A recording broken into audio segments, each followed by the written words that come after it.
Il se précipite dans la clairière. Qui est en danger, crie-t-il. Marahut, l'aigle femelle, lui répond Red le kangourou. Elle est prisonnière d'un braconnier.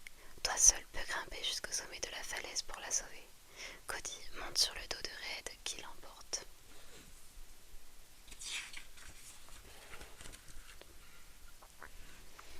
Sois prudent, Cody, recommande Red.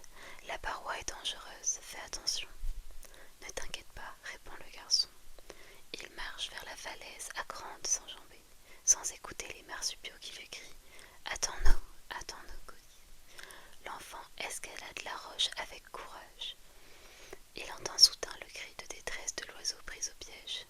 « Marahut, appelle Cody, je viens à ton secours. » Le garçon découvre l'aigle blanche et dorée qui lutte pour se libérer du filet qui la retient. Il se penche vers l'animal effrayé. « N'aie pas peur, lui dit doucement. Cesse de te débattre, je suis venu te délivrer. » Cody prend son couteau et coupe les cordes. Heureux d'avoir réussi, il s'écrie « Tu es libre, Marahut, libre !» L'aigle déploie ses immenses ailes dorées. Elle est prête à s'envoler. Mais, fait signe à Cody, viens, j'ai une surprise à te montrer.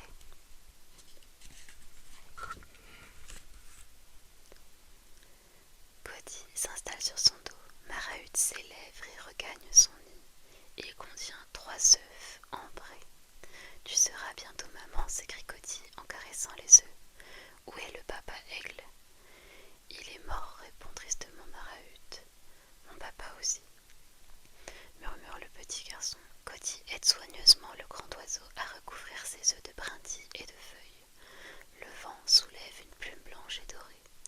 Marahut la saisit avec son bec et l'offre à Cody. Merci Marahut, qu'elle est belle! S'exclame l'enfant heureux d'un tel cadeau. Il la prend et la glisse dans son sac. Je t'emmène, nous partons en voyage, s'écrie Marahut en entraînant très haut dans le ciel l'enfant niché sur ses ailes. Il vole au-dessus des forêts, du désert et des prairies. Cody pose des cris de joie. Il plane, puis il descend en piqué jouer sur l'eau. Poussé par Marahut, le petit garçon glisse sur la surface de l'eau à la rencontre des oies sauvages.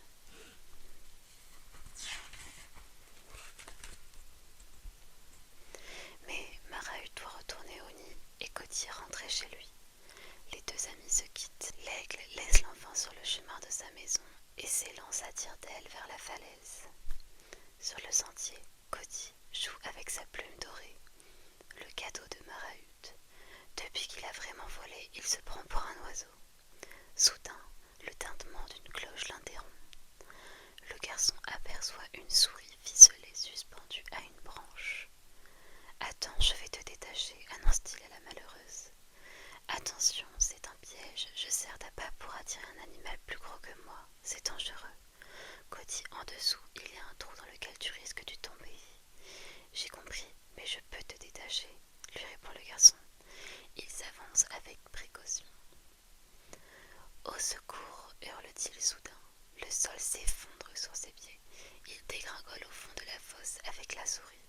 Celle-ci grimpe le long de la paroi et s'échappe. Cody entend un bruit de moteur. Un sinistre personnage apparaît au-dessus de lui. C'est Maglich, le terrible braconnier de la forêt. Joanna, son monstrueux phare rangé en rampe vers le bord. Je vais te sortir de là, tu pourras rentrer chez toi. Bougonne Maglich, déçu de n'avoir pris qu'un enfant, alors qu'il espérait capturer un animal. À peine dehors, Cody affronte le bandit. Si vous fabriquez des pièges pour attraper des bêtes, c'est que vous êtes un braconnier. Peut-être, mais si tu le répètes, gare à toi. Le bandit fixe la plume dorée et se radoucit. Dis-moi, mon gars, d'où te vient cette belle plume, demande-t-il au garçon. C'est un cadeau. Ravissant, mais qui te l'a donné? C'est un secret. Sais-tu que j'ai la même? Elle me vient du père aigle que j'ai tué. Tu vas me dire où sont la maman aigle et ses beaux œufs, sinon, d'un geste,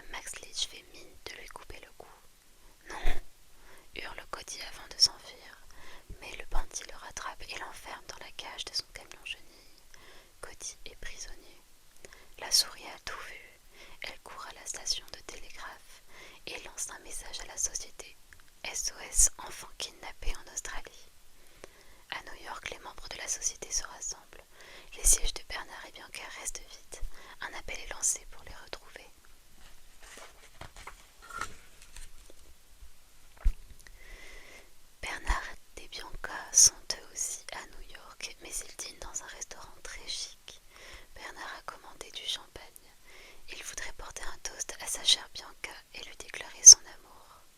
Pour l'instant, il reste muet, cherchant ses mots. Avez-vous des soucis, s'inquiète Bianca. Oui, non, je souhaiterais vous... Quoi, mon cher ami? Parlez, je vous écoute. Mais au moment où Bernard s'apprête à déclarer sa charmante compagne, Bianca, voulez-vous m'épouser? Un serveur s'avance. Excusez-moi, mademoiselle et monsieur, dit-il. J'ai un message urgent à vous remettre. Bernard et Bianca lisent le télégramme. Kidnapping d'un jeune garçon en Australie. Bernard et Bianca appelés pour mission dangereuse. Nous devons agir immédiatement, s'écrient les deux associés. Ils quittent aussitôt le restaurant pour le quartier général de la société SOS, où tous les renseignements sur cette nouvelle enquête leur seront communiqués. Le premier vol pour l'Australie est celui de Air Albatros. Contactez Wilbur. Leur indique-t-on. Quel plaisir de vous transporter sur mes ailes, s'écrie Wilbur. Je peux vous conduire vers les destinations les plus exotiques, les plus romantiques. Mission urgente à Sydney, coupe Bernard. Ok, nous décollons, annonce Wilbur. De New York à Sydney, quel long voyage. Wilbur a mis le pilote automatique. Il ronfle. Grand jour au-dessus de l'Australie. Elle embrasse doucement Bernard qui s'étire et interroge. Sommes-nous bientôt arrivés, chère Bianca? Oui, il serait temps de réveiller Wilbur. Bernard lui tape sur l'épaule. Surpris, Wilbur tournure d'abord sur lui-même. Les passagers ont attaché leur ceinture, heureusement, car l'atterrissage ressemble plutôt à une chute libre. Patatras. Bernard et Bianca n'ont pas souffert, mais Wilbur s'est fait mal au dos. Bienvenue en Australie, laissez-moi porter votre sac, propose un aimable inconnu à la ravissante Bianca à sa descente de l'avion. Volontiers, merci monsieur. Mon nom est Jake, je suis à votre disposition pour rendre votre séjour agréable. C'est gentil, déclare Bianca. Voici Bernard qui appréciera, j'en suis sûre, votre aide.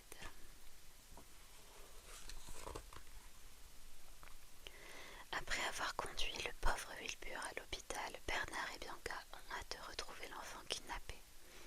Bernard consulte une carte. Vous partez découvrir l'arrière-pays avec votre jeune épouse, demande Jake. Monsieur Jake, nous ne sommes pas mariés, précise Bianca, mais tous les deux membres de la société SOS, chargés d'une dangereuse mission. À la recherche de l'enfant disparu. Exact. Connaissez-vous la région où il a été enlevé? Bien sûr. C'est entre la Grèce de Satan et le canyon du cauchemar. Il vous faudrait un guide. Oh, monsieur Jake, accepteriez-vous de nous accompagner? Avec plaisir, mademoiselle Bianca. Jake siffle. Un python géant surgit du marais. Montez et cramponnez-vous. Il n'y a rien à craindre, ordonne le guide. Bianca s'installe à son aise. Bernard est moins rassuré. Le python se faufile dans la forêt.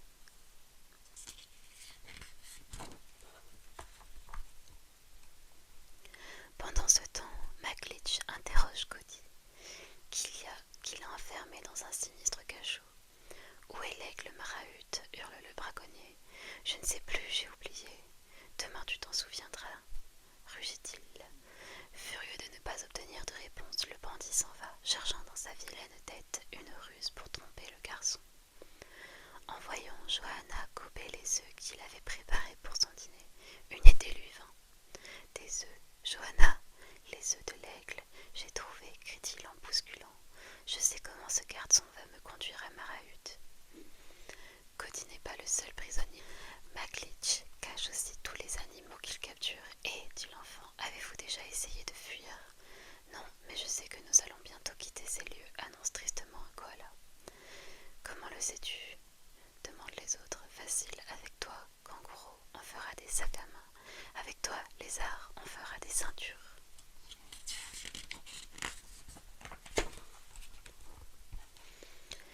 Pas question qu'on fabrique des ceintures avec ma peau, crie un lézard. Je m'enfuirai avant. Bonne idée, dit Cody. Cherchons un moyen. Volons les clés, propose le lézard. Et c'est avec ça, s'écrie Cody plein d'espoir. Il lui passe une baguette juste assez longue pour atteindre le trousseau suspendu au mur. Le lézard réussit, mais Johanna fait irruption dans la prison, casse la baguette, raccroche les clés et sort. Oh, s'exclame le lézard avec le bout de ma queue dans la serrure, je pourrais peut-être... Chut. Tu vas alerter McLeach et Johanna, murmurent ses compagnons. Miracle, le lézard se libère, attrape les clés, les passe à Cody, qui s'évader, mais Maglich arrive, il empoigne Cody, vite filé, hurle le garçon. Le bandit les menace de ses yeux furieux. Rentrez dans vos cages, sinon, rugit-il féroce. Et toi, mon gars, dis au revoir à tes amis.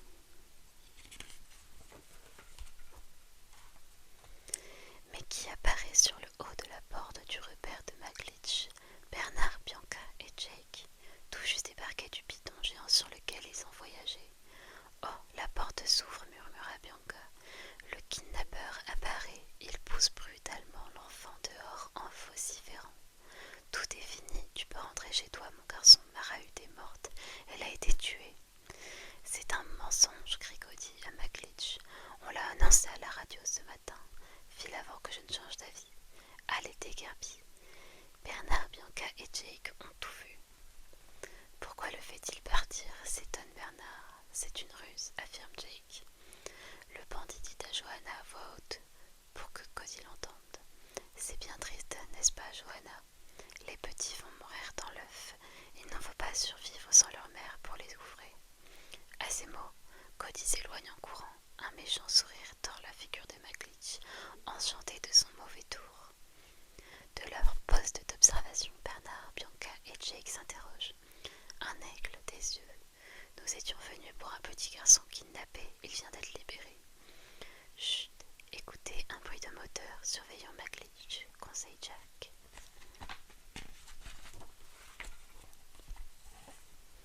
Sous les yeux des trois souris, l'étonnant véhicule du braconnier sort d'une cache souterraine. Maglich est au volant, l'air triomphant, accompagné de son inséparable pharaon géant, Johanna. Nous ne savons pas où il va ni quelles sont ses intentions, regrette Jake, mais pas question de le laisser nous échapper. Et hop, Jake bondit et atterrit sur l'engin. Vite, venez tous les deux, crie-t-il. Bianca prend la main de Bernard et hop, d'un saut, ils rejoignent Jake. Il était temps. La voiture s'élance à la poursuite de Cody et brinque-balle sur la piste cahoteuse. Les trois amis, cramponnés aux barreaux de la cage métallique qui surplombe l'engin, discutent. Maglich suit Cody, lance Jake. Il a préparé un piège, annonce Bianca. Cody, tout essoufflé, atteint le premier nid de Marahut.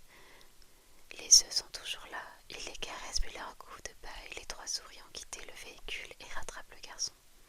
Qui êtes-vous? Leur demande-t-il. Tu es en grand danger, Cody. Screech, clapit Marahut qui survole son nid. L'enfant stupéfait court au bord de la falaise. Marahut, interroge-t-il. Tu es vivante, viens. Non, attends, crie Bianca. Il ne faut pas, Maglich t'a suivi pour retrouver Marahut. L'avertit Bernard, il va la capturer. Marahut, va-t'en, hurle Cody. Un coup de fusil retentit, un filet s'élance dans le ciel et s'abat sur l'aigle. Il s'enroule autour de l'oiseau. Marahut pousse un cri déchirant. Je l'ai eu, claironne Maglich, fier de sa victoire en manœuvrant la puissante grue de son véhicule. Bien joué, l'aigle est à moi. Non, proteste Cody, horrifié en voyant le filet se resserrer autour de Marahut. Il prend son élan, saute de la falaise et s'accroche à l'aigle prisonnière qui se balance au-dessus du vide suspendu à la grue. Habilement, Jake envoie son lasso qui s'enroule autour de l'oiseau. Il tient la corde d'une main et appelle Bernard et Bianca. « Venez, nous partons aussi » s'écrie-t-il.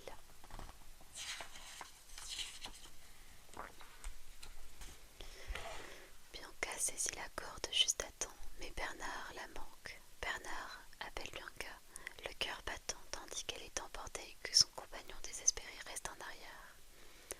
Dans sa voiture, Maglich actionne la grue pour ramener son prisonnier vers la cage, grande ouverte qui l'attend. Mais Cody sort son couteau. Il s'attaque à la corde. Quoi, braille Maglich, en apercevant le garçon. Te revoilà, sale gosse. Cette fois, je vais me débarrasser de toi pour de bon. Et il manœuvre pour secouer le filet et déloger l'enfant. Au secours, je tombe, hurle Cody, épouvanté. Attrape, s'exclame Jake en lui lançant son lasso. L'enfant s'y accroche et les pauvres amis sont tissés pour jeter dans la cage. Le véhicule roule sur la piste emportant Marahut, Cody, Bianca et Jake. Au volant, Maglich triomphe, jubile, se vante bruyamment. L'aigle blanche est à nous, Johanna, l'oiseau le plus rare du monde va nous rendre riches. Faux, juge déjouer ce bandit, tu verras bientôt des aiglons. Dès sa sortie de l'hôpital, Wilbur file tout droit vers les lieux du kidnapping en survolant la région. Que voit-il sur un nid d'aigle? Bernard. Il se pose près de lui. Wilbur, c'est toi, s'étonne Bernard, ravi de retrouver l'albatros. Quelles sont les dernières nouvelles? Demande Wilbur inquiet. McLeish a capturé le garçon avec Jake et ma chère Bianca, lui explique Bernard tristement. Mademoiselle Bianca a des ennuis, répète Wilbur. Désolé. Quoi? Elle est en danger? Et tu te caches dans un nid d'aigle? Nous devons faire quelque chose pour elle, reprend Wilbur. Toi tu vas, moi je vais. Wilbur l'aigle Marahutec t'est capturé aussi, coupe Bernard. Occupe-toi de tes œufs, de ses œufs. L'albatros ne veut rien entendre. Vexé, il s'écrie quoi? Moi, m'asseoir sur des œufs? Jamais. Si il le faut, pendant ce temps, je pars sur les traces du braconnier pour délivrer nos amis.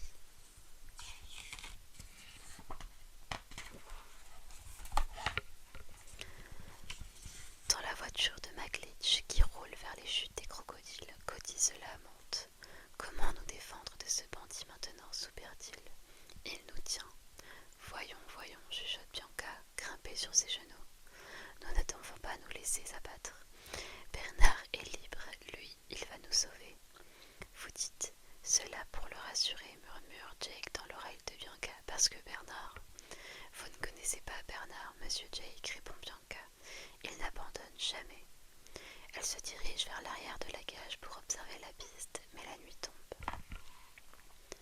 McLeish arrête sa voiture au bord de la rivière, non loin des rapides.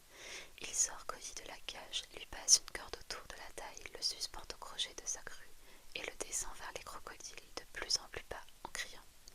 Allez, pêche un croco, vas-y mon gars. Bianca observe la scène épouvantée, elle gémit. Oh Bernard, dépêche-toi, le temps presse. Soudain, le treuil s'immobilise. McLeish se précipite vers le tableau de bord de son engin, dans l'obscurité. Il cherche ses clés, elles ont disparu. Où sont-elles passées, braille-t-il. Cela m'étonnerait qu'elle se soit sauvée toute seule. Ça ne serait pas cette espèce de rat. À tâtons, McLeish furieux fouille l'intérieur de la cabine. Il manque de peu Bernard caché sous l'accélérateur qui tient fermement derrière son dos la clé de contact et celle de la cage dont il vient de s'emparer. Le braconnier grimpe dans sa voiture. Bernard saute à terre et se glisse le long des roues pour atteindre plus vite la cage où sont enfermés ses amis. Malheur, il tombe nez à nez avec Johanna dans l'œil. Lui de méchanceté, Bernard se précipite sous le véhicule, poursuivi par le varan. Mais Johanna heurte les cieux de la tête et reste un instant étourdie. Bernard en profite pour grimper le long de la cage. Bianca l'aperçoit et s'exclame émue. C'est Bernard, je vous l'avais dit. Je n'en reviens pas, constate Jake et ébahi. Vite, prenez les clés, ordonne Bernard. Libérez-vous. Je cours, Johanna, à mes trousses.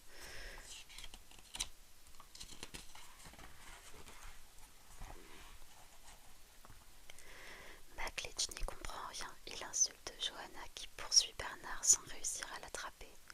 Cody est resté suspendu au crochet, immobilisé au-dessus des monstres affamés. Finissons-en avec ce garçon, rugit McLeish, furieux de ne pas pouvoir le descendre jusqu'au mâchoire des crocodiles. Le bandit sort son fusil et Paul vise la corde à laquelle est accroché l'enfant. Il va tirer. Mais Bernard, lancé à toute vitesse pour échapper à Johanna, bouscule le bandit. Et Johanna, emportée dans un élan pour rattraper Bernard, fonce sur McLeish, qui bouscule et plonge dans la rivière, l'entraînant avec lui. Sale bête, lâche-moi, hurle le bandit qui essaie de se libérer du varan géant cramponné à lui.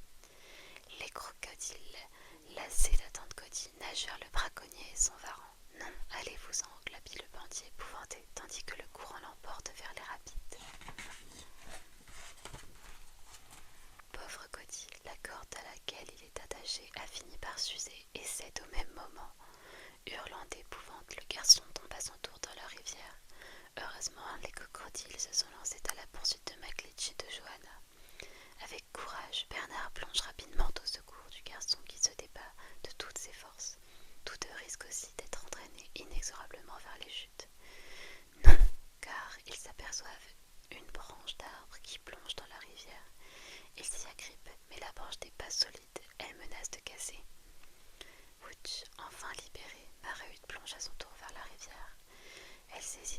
puissante serre les deux naufragés que le courant va emporter, et d'un coup d'elle remonte en plein ciel. Hurrah, Grigodi! Il chevauche de nouveau l'aigle blanche dorée, qui l'a sauvé après tant d'aventures et de dangers.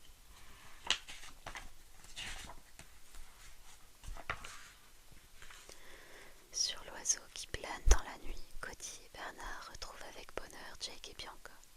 Je m'étais trompée sur votre compte, dit Jake à Bernard. Vous avez été formidable. Oh, Bernard, vous êtes le héros du jour, lui dit Bianca, les yeux brillants d'admiration. Et voilà qu'un albatros les croise à vive allure. Ses wilburs, son cri joyeux annonce à Maraeud que ses aiglons sont nés. Enfin libre, crient et chantent les passagers.